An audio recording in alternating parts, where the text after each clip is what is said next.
So you have a Mustang and you want to make it handle, you've come to the right place. We got 5 modifications to get you started, so stay tuned.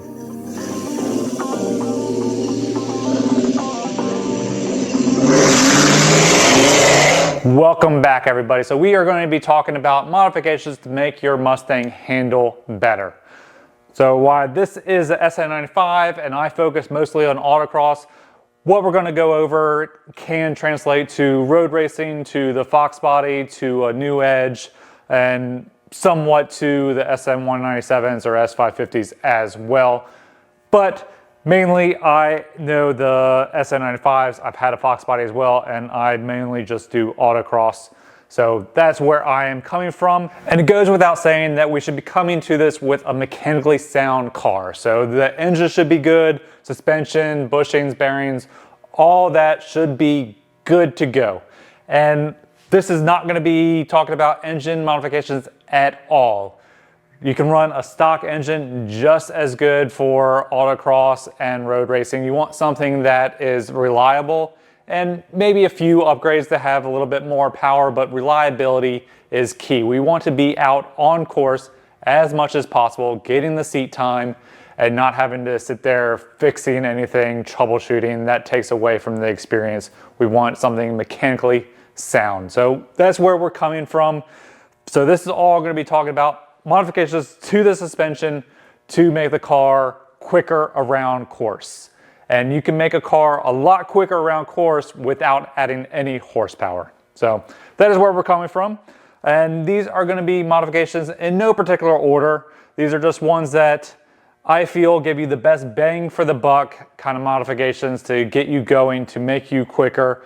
These are kind of the first stages ones. So it's assuming that you're coming with a stock vehicle or relatively stock vehicle and adding these modifications to them. So we will start with the front here. And the first modification that we are going to talk about is caster camber plates. So these will go on top of the strut tower, on top of your struts. And these are just plates that will allow you to get more caster and camber than the factory settings. So again, camber is in to out, the angle of the tire, you know, as viewed from the front or the back, and then caster is the angle of the tire or strut viewed from the side. So you want to get the most positive caster that you can get and the most negative camber that you can get for best handling characteristics of the car. And then you can adjust those for better street manners if you want to, but those are what you should be shooting for on course. And to do that, we need some caster camber plates. These are ones from Maximum Motorsports. These are some of the best ones on the market, so these are highly recommended. The next modification, I'm going to kind of group them together, but if you can only do one, I would do lowering springs. So you want to do some springs that will lower the car down, make it a little bit stiffer, get rid of some of that body roll. These are ones from H&R. These are the super race ones. So these ones are really stiff. These will go in the conventional location if you're not switching over to coilovers or anything like that. But these are super stiff, so not recommended for street driving, but there are other ones that will give you a little bit of a drop and better roll characteristics than these ones. So these ones I would only recommend if you're actually going to like full race mode, but there are other ones out there that will give you a little bit stiffer and lower the car. Also, some new struts. So just some basic ones like these Bilstein ones would be good, but you can step it up to whatever your budget allows. If your budget is really good, I would step up to coilovers from the get-go. So has some coilovers, so that will give you a new shock and new springs, and then the springs are moved out of that conventional location to a coilover setup, so you get a better motion ratio, and you can have all kinds of different adjustments. So like those super race ones that I showed, those are like 1,000 pound per inch springs. But to get that same motion ratio with the coilovers, you can run like a 300 or 400 pound spring. So you get the same control of the body and everything, but it will be better behaved on the road. So that is one thing to think of if you have the budget to do coilovers from the get-go, at least on the front. On the rear, it's not quite as critical, but getting some springs on the back is really preferred. The next thing to really build your confidence, now that you've kind of controlled the roll of the car, is the stopping. Being able to confidently go into a corner, know that the brakes are going to slow you down is critical. So we're not talking about a big brake kit. We don't need to do all that. Just some brake pads. Brake pads, and then another cheap change would be changing the fluid. You know, just do a fluid flush. You don't need to put in race fluid or anything like that, but just good fresh fluid. But the brake pads are really critical. There are all kinds of different ones. You don't want to get just ones from AutoZone or any part store. You want to get some nice performance brake pads. You don't need to go full race mode. I run Autocross pads because I'm an autocrosser, and I really like the Autocross pads because they don't need a lot of heat. They work from the get-go. They have a lot of braking power, but they are dusty. So that is something to think about. If you don't want to be washing your wheels all the time, maybe get some good street pads. You don't need to go full race pads either, because race pads need heat to start working, and then they are also dusty as well. So on the street, they won't be very good. The Autocross pads would be good on the street as well. They'll just be really dusty, but full race pads won't be as good on the street until they start to heat up, warm up, and get that friction material really going. But I like Carbotex and G-Locks. Those are the ones that I prefer. Those are the ones that I have ran in the past and currently. I have G-Locks in the front right now and Carbotex in the rear. I've ran Carbotex in the front as well.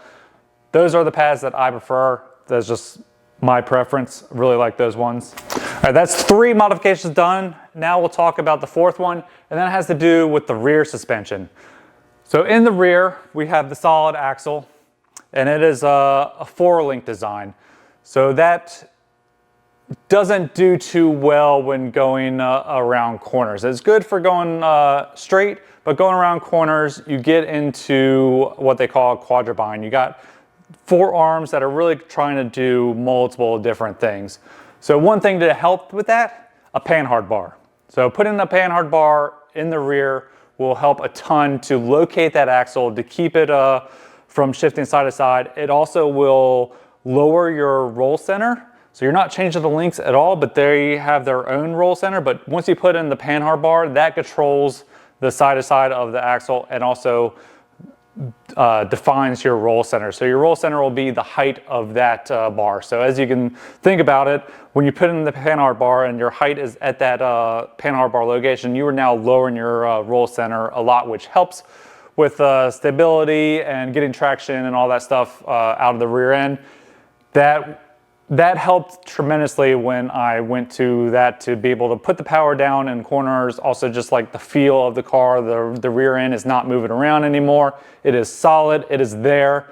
It is there where you want it. But a Panhard bar would be what I would recommend first to doing in the rear, assuming that you have all stock suspension back there and good bushings, as we talked about at the top of the video. All good bushings all the way around. The next modification we're talking about is tires. So this one might be a little controversial. A lot of people say don't go get tires until you can actually drive the car, which I do agree with to some regard, but having good tires will really help you out. So you don't want to have tires that are like 6 years old. They're hard, they're worn out. You want to have something relatively fresh. You want to have something with decent tread wear. You don't need to go out and get like 200 tread wear tires or less, like these RE71 RSs from Bridgestone. These are 200 tread wear tires. These are some of the best ones on the market right now. You don't need to get that. You don't need to get 100 tread wears. You don't need to get Hoosiers. You don't need to do any of that. You can get like some 300, maybe even 400 tread wear tires and still do really well. You want something that is going to not limit you as a driver, but something that you can push, learn on, figure out the limits of the car, figure out the limits of the tires, but you don't want to go out there and just be spinning tires all the time or locking up and things like that. So having good tires, I think, is really critical, and you can start to build on your skills as you go, because the tires are pretty good underneath of you. If you already need to get tires for the car, then that's something that I would definitely look into, is getting some decent tires for racing. And then as far as sizing, you definitely want to get something as wide as you can, but within limits of the wheel size that you have. So if you have like a 8-inch wheel, you don't want to go be putting like 275s on that. That's just too big of a tire for that wheel. I'm more of the camp now of having wheels that are a little bit slightly stretched. They'll give better steering feel and turn in and all that stuff than having ones that are pinched in. If they're pinched in, they feel there's a lot of tire sidewall flex going on, and they're going to be a little more vague feeling and things like that. So you want to make sure you size your tires appropriate for the wheel that you have. So for example, this is a 10.5 wheel. I have 285s on it, where maybe even this might be a little bit too large for this this wheel, but it seems to be working pretty well. It's a little bit of a stretch, not too bad, but basically this is the largest wheel size for this tire size. So that's kind of where I've been looking at, is choosing a tire that matches the largest wheel, or its range is the largest based on the wheel that I have. So rather go with stretched than pinched. This is by no means a complete list. This is just 5 items that I think give the best bang for the buck. There are some other ones that kind of I was wrestling with that could go in there, like subframe connectors are really good on these cars, are really helpful. If you do lower the car, the extended ball joints from Steeda or a couple other brands, those are really good because those will correct your roll center on the front. But these are the ones that I think give the best bang for the buck, will get you out there. The car will feel a lot more solid, and you should be able to start honing your skills, getting the seat time that you need to just get better. So that's the free modification: seat time. Seat time, seat time, seat time. Everyone says it, don't modify your car, just go out and have seat time. And that is ultimately what we want, but we want to have fun. We want to be quick. We want to be competitive. So do what you can to make the car reliable, but these are a few modifications that I think will help you get a little bit faster. So thank you guys for watching, and we'll see you in the next one. Later.